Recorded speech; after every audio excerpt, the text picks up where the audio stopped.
G'day folks, you're in for an absolute treat tonight. We're going to be chatting to the four-time Olympian Phil Smyth, and he was also involved in recruiting Matty Nix, the Crows' current coach. So we'll get his thoughts on the controversial situation with Brad Crouch and Tyson Stengle, and we'll also get Smythy's thoughts as well on the COVID situation and what it would be like being an athlete with the Olympics being postponed to 2021. This plus much more on Legends with Bevo. I'm Phil Smyth, four-time Olympian. I'm with, what's his name? Legends with Bevo, the great Bevo. You know, could have been Wayne Carey, I suppose. Could have been Kane Corns. Could have been with anyone, but it's Legends with Bevo. Welcome to Legends with Bevo. Thanks to the Holdie, Coopers, and Anytime Fitness Glenelg. Phil Smyth, great to have you on Legends with Bevo, mate. It's been a long time between chats, but as always, it's a pleasure. Now, before we get to what you've been up to lately, unfortunately, there's some big news in the world of footy at the moment. It's not about Port Adelaide, it's about the Adelaide Crows. I'll just read a statement from the football club just the other day. It was Adelaide's investigating an incident involving two of its players from early on Monday morning. Now, those two players, of course, being Tyson Stengle and Brad Crouch. They were stopped by police and allegedly caught in the possession of an illicit substance in the city precinct. The club understands neither player will be charged, and instead police have referred them to a counselling process. Crows head of football Adam Kelly said the club was extremely disappointed in what was clearly a significant breach of community standards. Now, the statement obviously goes on a bit further, but we've got the gist of it there, Smythy. It's just hard to believe, isn't it, in what's been a really tough year for the Crows. They're starting to play some good footy. They won 3 of their last 4, had a really good best and fairest, and then it's just gone downhill again with potentially a player who they could have got pick number 2, and there's all sorts of ramifications, isn't there? Yeah, look, I reckon the first part is really disappointing. I think that's probably understating it. I think it's much greater than really disappointing for the club in a whole range of areas. And again, we don't have all the facts, so we're speculating a little bit, so we bear that in mind. But the first one is that they've been caught. I don't think there's any question about that. It's good that they're going to get some help. We want young lads to get helped, but you go, they get enough advice from the AFL about illicit drugs. So they're not uneducated. So this is not an uneducated mistake. So I'm less forgiving because it's not uneducated. So they knew what they were doing was wrong. Let's make no mistake about that. So that's the first one. The second one is the impact that it now has on the club. It casts a shadow over the club just when they're coming out from underneath that shadow and doing a really good job of it. So now they're back under the shadow. So let's just say for a moment that you're a parent with some young kids and the Crows are looking at drafting your son. Do you feel good about your son going to the Adelaide Crows now, knowing that a couple of players there, and we're not suggesting for a moment the Crows have got a drug culture. I'm not saying that at all. It's just that you're guilty by association now. So now the club has to come out and say, we don't have a drug culture at our club. And most people go, well, we understand that, but 2 of your players got caught. So as a parent, I'm saying, I'm a little apprehensive. You know, if Brad Crouch and Stengle are still at the club, I don't know if I want my son around that environment. So there's that one. Then there's the sponsors that suddenly go, well, hang on a minute. I sponsor because you're a good club with a good, clean image. That's now tarnished. So I want to see something that says that's okay now. And for mine, I think it's time for the club to make a really strong stand. Now, I know some people will say, let's do the right thing. They made a mistake. Let's get them through this. And again, if they were uneducated, I wouldn't dispute that. I'm saying you're done. You are done. You are done at our footy club. Our footy club doesn't stand for that. Our footy club won't have that. It is an unforgivable mistake. You're done at our footy club. Now, I'm asking you, as a fan, do you go, wow, I really like the stance the Adelaide Crows are making on this one? Or do you go, they made a mistake, let's give them another chance? Which one as a fan or as a sponsor resonates with you that I like the direction this club is now heading in? This is not because they've cleaned the air. Yeah. I think it's unfortunate that it's these two kids, but I think the club is going to have to make a strong stand on this to keep the fans on track. It's a really good point, Smythy, and obviously you can answer that in many different ways. And you have to look at Stengle because obviously that's the second, thing he's done this year. He had that incident earlier on this year with the drunk driving, and now I've seen Crouch, what's happened with him. And we all know, and I mentioned before, that the Crows are looking at a number 2 draft pick for him, and that's Geelong. That's off the table. It is, and Geelong, Gold Coast, there's a number of different clubs that were after him. Now, the big question is, what happens to Crouch now? You mentioned, do the Crows get rid of him? Well, that's huge because potentially if no other club wants Crouch, he could be without a club next year. And one of the best players, potentially one of the best players in the competition with so much talent. Obviously, his body's let him down the last few years, but we've seen the great footy he can play. A really good midfielder. At his best is one of the best midfielders in the comp. Could be without a club next year. The ramifications are huge, aren't they? So, he's hurt the club. Both of them hurt the club in multiple ways. Yeah. And again, over a mistake that they were educated with. So again, I come back to they're not uneducated. So the AFL spends millions of dollars educating the players on these situations. So they knew what they were doing. They took a chance. Unfortunately, allegedly, they're caught by CCTV. Then they're stopped and they've got possession. So it's not like they were, heavily. It's just the fact that they were caught with it. And you go, really, with all the education you've been given, you thought it was worth the risk. Now, I know we're going to educate them to stop it ongoing and stop the problem. But my question is, if you're president of the Geelong Footy Club, would you recruit either one of them now? I probably wouldn't, no. And the reason being, what would the reason be? Just because, like you said before, it's not a good look for our club. And if you're wanting to recruit, obviously, future youngsters to the Geelong Footy Club or mature age recruits, whatever it might be, if they see that Brad Crouch is playing for that football club, they know what's happened. And again, it gets back to the parents as well. Would the parent want a kid going to play at Geelong if Brad Crouch is playing there who's got a drug problem? And so if you look at Stengle, let's just use his example for a moment. So he had a misdemeanor, got suspended for 4 games, and the club stood by him and said, "We're supporting you through this." And then he's gone and done it again. Yeah. You go, well, okay, well, we'll support him through that one. You go, well, when's the next one coming? That's right. And okay, you go for Brad. We don't know whether it's Brad's first strike or second strike under the illicit drugs because of the way the AFL operates, and that's fine too. But again, if I was at Geelong or I was at Power, I'd be going, well, I need to know, is this his first strike or his second strike? I need to know that now. And of course, the AFL don't have to give that information. So now I'm more reluctant because I don't know where he sits with that anymore. He has damaged his brand in a big way. And again, we'd all like forgiveness. We'd all like to give him another chance. And at different clubs, you may be able to take that opportunity depending on where the club is at that time. I just think right now where the Crows are at, getting their fans back on track, they've straightened up the ship from a couple of rocky years.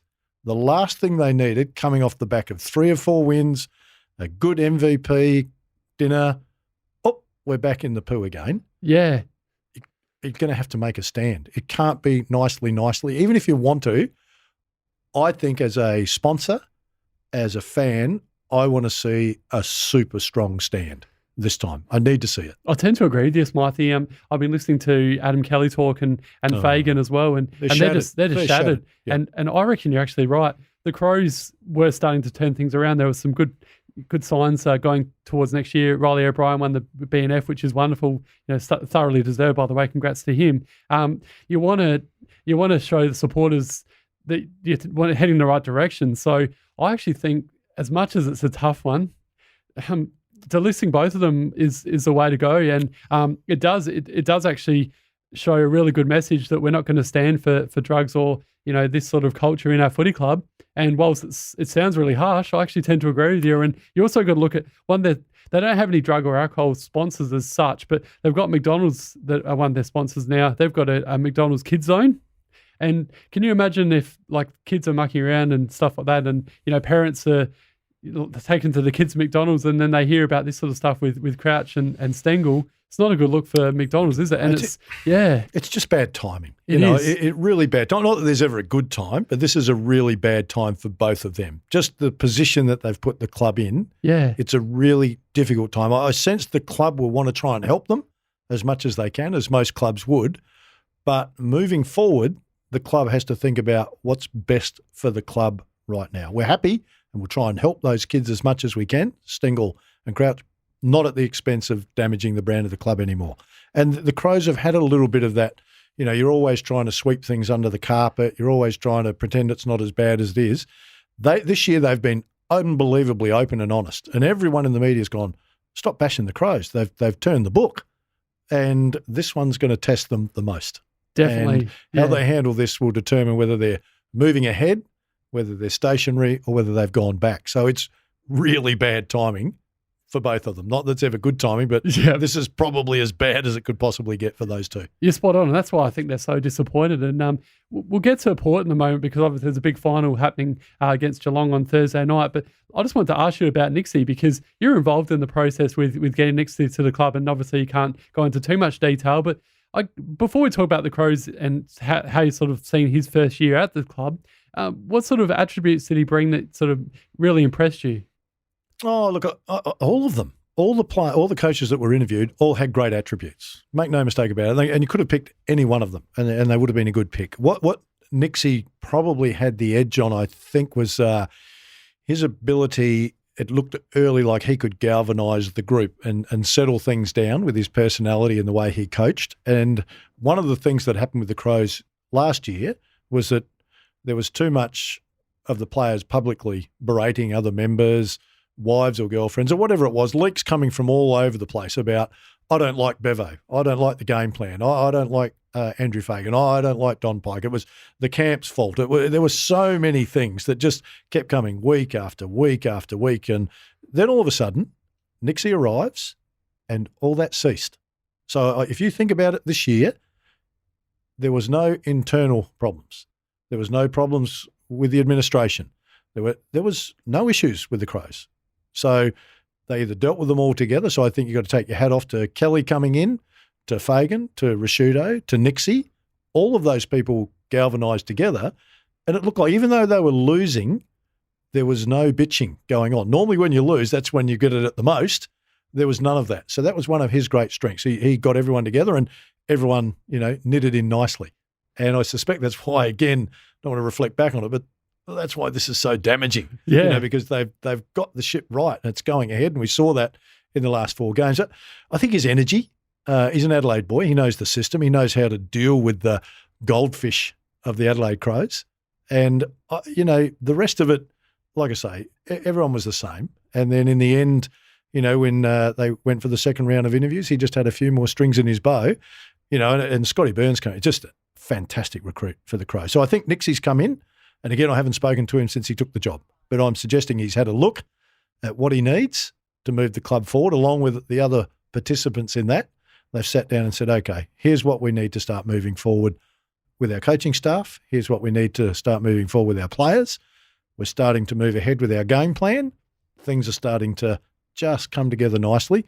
Next year, they get the big test. Did they now? You don't want that test to be based on wins and losses. The key is, have we improved? So if they were to only win 3 games next year, but the losses were much less than they were the previous year, then we say they've improved. Of course, we don't know whether they're going to extend the time and quarters, so you have to equate that all in. Then they're showing an upward slide.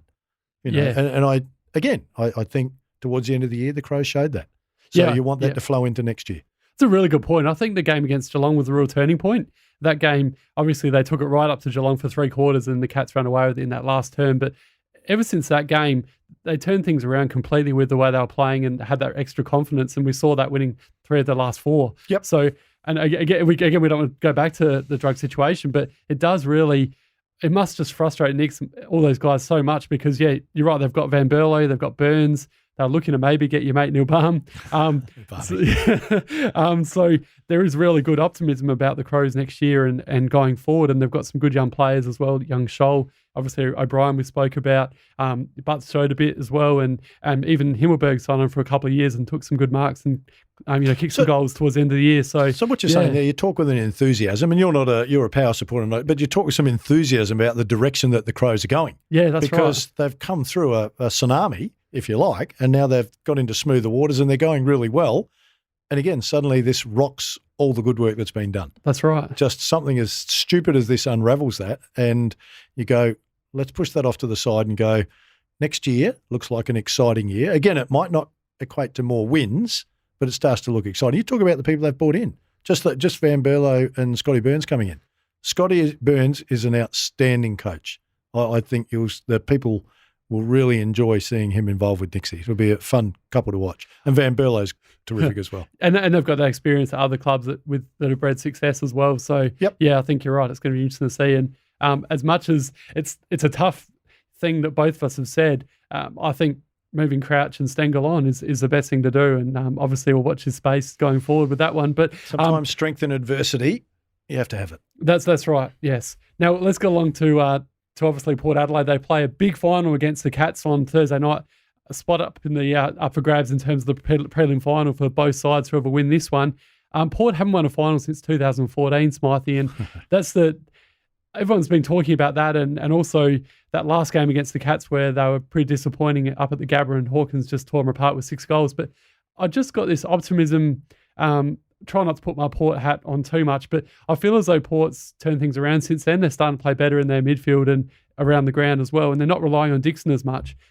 What do you think Port needs to do? And I guess Hinkley as well, coaching to avoid those mental scars, not being able to win a final since 2014. It's an interesting one, isn't it? I mean, if we stay in the time warp, then we'd still all be in horse and buggies. We wouldn't have cars today, or we wouldn't have planes. So what happened last year, what happened in 2014 is not relevant to what's happened this year. Corona in itself has changed everything. There weren't hubs last year. There weren't, games. We didn't have the festival of footy. So the whole thing's different to previous years. So I reckon Port have been really disrespected a lot in what they've accomplished this year. They've sat on top of the ladder for most of the year, nearly all of the year. And yet all I hear about is Geelong, Richmond. Yeah. Geelong, Richmond. You go, Geelong, Richmond. Well, I reckon Brisbane are a chance too, and I reckon Power are as well. And there's a couple of others. So it depends your take on it. If I was Ken, I'd be looking at their year saying, here are all the things that we've improved on. And we're going into this final. We're a different team than we've been in previous years, and they are.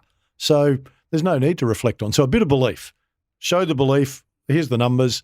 We're pretty good. And I reckon Ken has changed his style of coaching a bit this year as well, in the way he's dealt over the course of the season with the players. So, he's been a lot more open. There's been a lot more. Those young players you put a lot of faith in too now have faith in the system. So they're an exciting team to watch. Here's an interesting one for you, though. You're sitting in the coach's box for Geelong. Tommy Hawkins has had an unbelievable year. But prior to this year, he's been pretty inconsistent. Sitting there as coaches, and they chat away in the coach's box, mate, and they go, if Tommy Hawkins can have a good game, I reckon we can win this one. Now, over in the Port box, they're going, if big Charlie Dixon can have a good game, I reckon we've got this one. So how are you going? Your chances of getting to the grand final are on Charlie Dixon's shoulder if you're a Power supporter, on Hawkins' shoulder if you're a Geelong supporter. I just don't reckon you're feeling that comfortable going into that game. But I think the fact that it's played here in Adelaide, and Port deserve that, I think we know the Power fans, 25,000 fans, and I know there's only 11,000 at the moment from Port, and there'll be some more because those tickets that are to the Geelong crowd can't get snapped up. They can't get here because of the corona. So I think they're going to have to release more tickets for the Power fans. So that is going to be a cauldron for Geelong coming in there. Now, Geelong are always unbeatable when they play in Geelong. Port are pretty tough at Adelaide Oval with their fans. I just reckon Port have got a little bit of an edge. And I think if they can get a couple of goals early and get the win between their sails, I wouldn't be surprised to see the Power get them. Yeah, we just have to go back to 2014 when they played the Tigers, and I've never heard the Adelaide crowd so loud before. And obviously that first quarter absolutely demolished the Tigers. And so you're right, if they get off to a good start, then the crowd gets behind them and it could be game on from there. So here's the interesting one, though, is the window closing on Geelong. Is Selwood, Ablett, even Dangerfield to a degree, Hawkins, they're starting to get to that age where it's kind of now, next year or never. They say that every year, though, Smythy. I think we've seen some signs this year, not with Dangerfield so much, but I think Selwood's body is just getting banged up because of the way he plays. It's just an unbelievable player, but you can't take those hits year after year after year and keep bouncing back. It just takes longer. And, I mean, they're both, Ablett and Selwood, outstanding players. Hawkins had a breakout year, but I just think Port have got that youth coming through. They've got a nice mix going at the moment. So if it's not this year for Port, you suspect that next year would belong to them and Geelong might drop off. So I think Geelong have got to get it this year or they're going to start to slide. Well, can't wait for the finals anyway. And I just wanted to sort of speak to you about these young guys like your Rosies, Butters and Dersma, plus the other players at other clubs as well, playing in their first finals. You know, I've played finals footy before, not at the AFL level, at a lower level, and finals are just awesome, Smythy, but you always have those nerves, and no doubt you've been the same with basketball as a player and coach. Yep, the adrenaline's running. Exactly. What sort of advice do you give to these sort of young guys? It's a really interesting one, isn't it? You can give them some advice, but they won't hear it. You've got to experience it to go through it. That's the best way to learn from it, the experience and how you dealt with it. Mine would be try and keep everything the same as you can. You know, you'll put your head on the pillow the night before the finals, you start going, I need to do this, I need to do that. When this happens, what do I need to do? How am I going to handle this?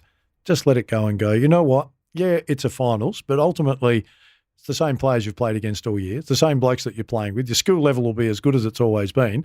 It's just whether you get over-aroused and your brain's fried and you can't concentrate on the game. So my advice to them would be have faith in all the work you've done over the last few years and it will pay dividends in this race. And if we look at Kathy Freeman, we're talking a week ago at the Sydney Olympics, she's running in the most watched race in the world, the 400 metres. She approaches that with, I'm just going to run as well as I can. And she runs and wins. She doesn't try and complicate it by, this is the biggest race I've ever been in. Everybody's watching me. She goes, I've done all the work. This is just another race for me now. And it's the same for the footballers in the final. It is another game. Yes, it's a final, but ultimately, and they've got the opportunity to come in relaxed knowing by the work they've done, if I don't play well, I get another chance the following week. It's not like if we lose this, we're out. So There's actually a little circuit breaker in there you can use as well. An interesting one as well, I was talking to a work colleague about this today. One thing in Port's favour is that they have over Geelong is that Port have been sleeping in their own bed. They're at home in Adelaide. They're playing at the Adelaide Oval. They're training at Alberton, whereas Geelong, I saw some footage the other day. It looks like they're training in a cow paddock or something. And, they've been away from Geelong for so long. They've been sleeping in hotel rooms, away from their partners for long periods of time. So I think Port definitely have an advantage from that perspective as well. Yeah, no question. I mean, it's a mindset, isn't it? It's in what you believe. I heard the other day how Power had handled the hubs brilliantly, better than any other club. It was fantastic the way they've held. They were in the hub for 18 days. St Kilda have been in the hub for 85 days. So I reckon you've got to be careful, when you and the Power did a magnificent job. They've handled the hub better than anyone. But you go, let's try and put it in perspective here. So what coaches do is put it in perspective. So no question, it's an advantage sleeping at home. But I offer you this, that Geelong on the other side, they're sleeping in beds.